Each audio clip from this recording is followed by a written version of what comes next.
Howdy folks, Jared with Things Invention. Today we're going to be ripping apart this roof rack. I threw it together really quick right before the winter, and I've never really kind of liked how it went.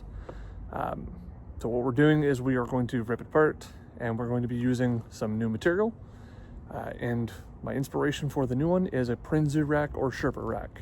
Very similar to those two. So what we've got for the new material, we've got some new rivnuts over here. Some nice new hardware, stainless steel of course.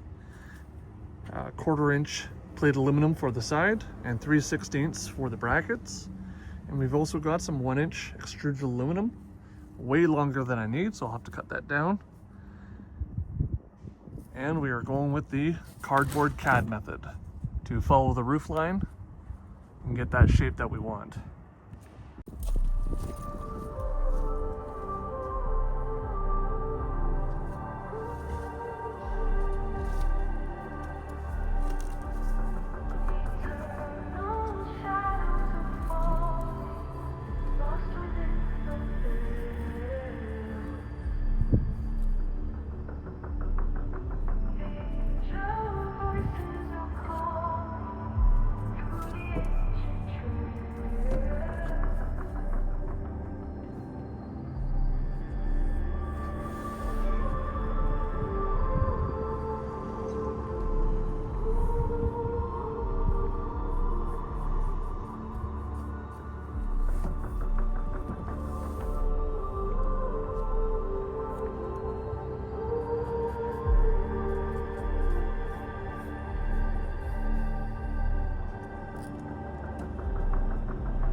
I think that's pretty good for my bottom angle.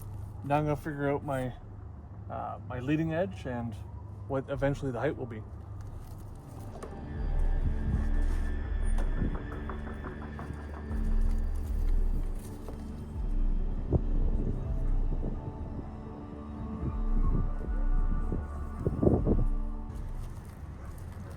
Well, that did not work out. This angle is way too steep and it needs to come out a little bit further.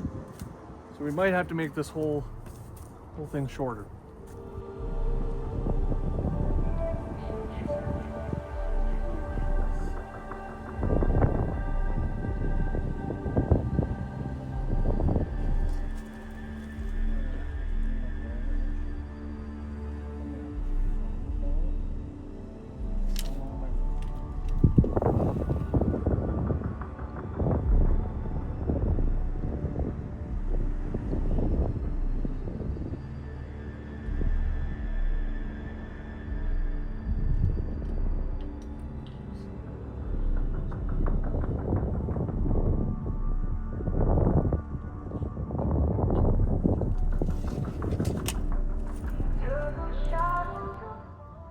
Now that I've played around with some cardboard, I got my basic shapes down on the aluminum itself on both ends.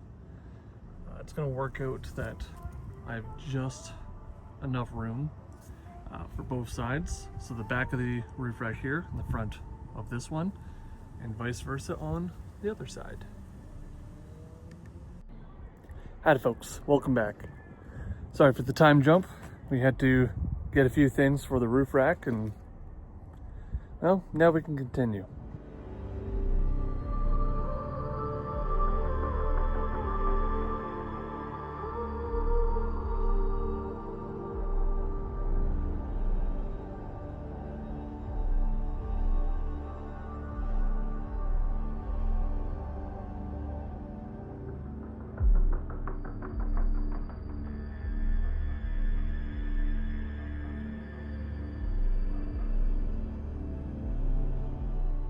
All right, now that I've got one side actually cut out, I've looked at the angle. I'm not too happy with it.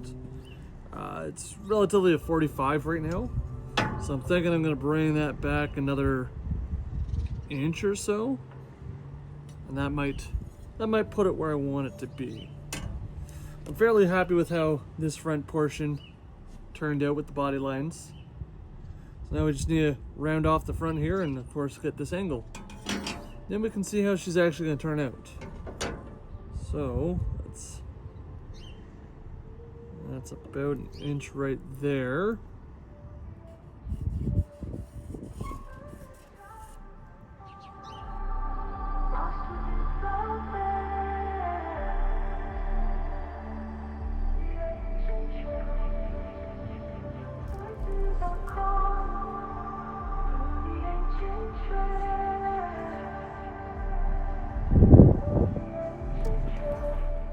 I'm pretty happy with that. It's sitting pretty much where I want it to. It's gonna sit an inch lower than, well, this roof rack, which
now that those are drilled out, we're gonna get this back in place again.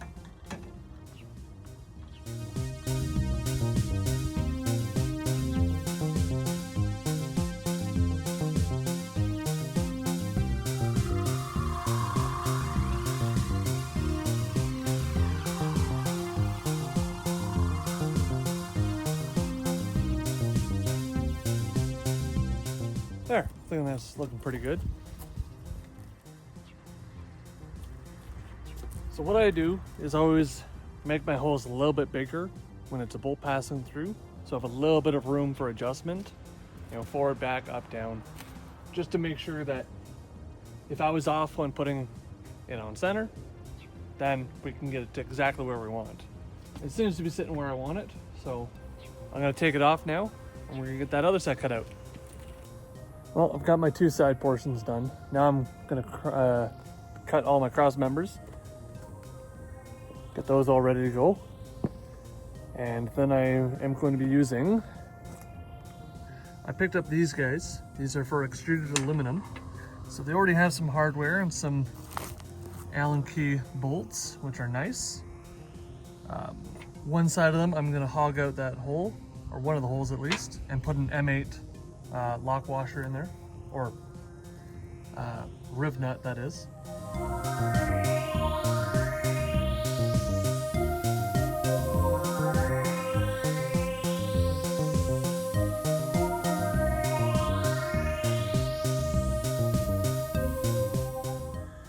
Got a little bit of work done off screen.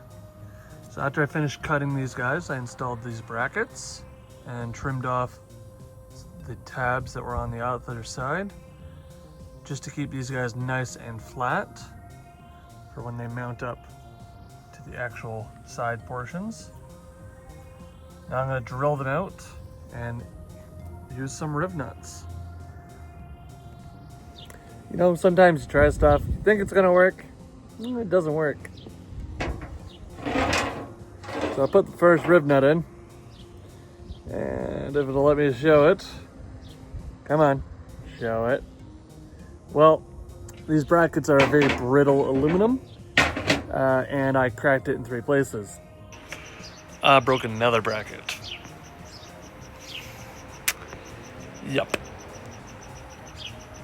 So I'm gonna have to shift plans again and figure something else out.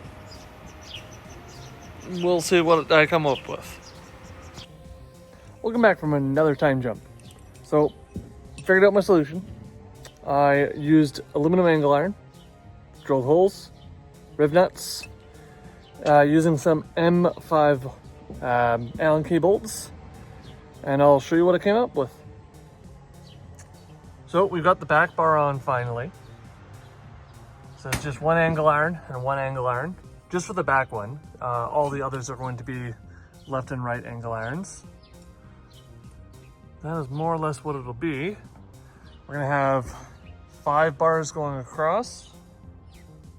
No. Three bars, not including the back, going across.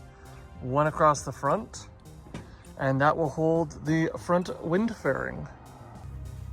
So don't mind the rust and everything. That's gonna get all cleaned up when she gets painted. So this very front extruded is going to be what the wind fairing is mounted to. Then I have 4 bars to support the weight. Well, she decided to just jump up there, so. That's what it looked like. Okay. Not perfectly in place, but. Yeah, close though. So the bottom corner and bottom corner here, I think we're gonna bring those in on like a 45, just to give it a little bit more shape versus it being straight. Okay, now that I'm up here, so I'd say, yeah, we'll hold it right about there. You're gonna mark, I'm gonna trade you camera. Marker. Okay, so I'm pretty happy with that. You marked it where, like in line with the... In line with the edge of the bottom. The edge of the bottom. It should be like right here. But we'll take a measurement and we'll confirm. We'll split the difference if we need. I'll take that. I'll try not to fall through this chair because it's trying to kill me. And for you to get down, I'll take the camera and trade you a pencil. Woo! Take the marker. Oh, pencil. I did say pencil. Ow. Come on. Camera turn. Camera turn.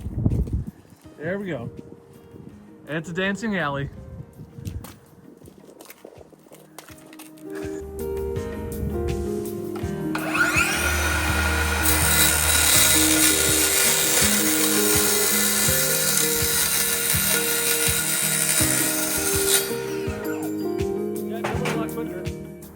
Alright folks, that's how she's looking for the wind fairing on the DIY Sherpa rack.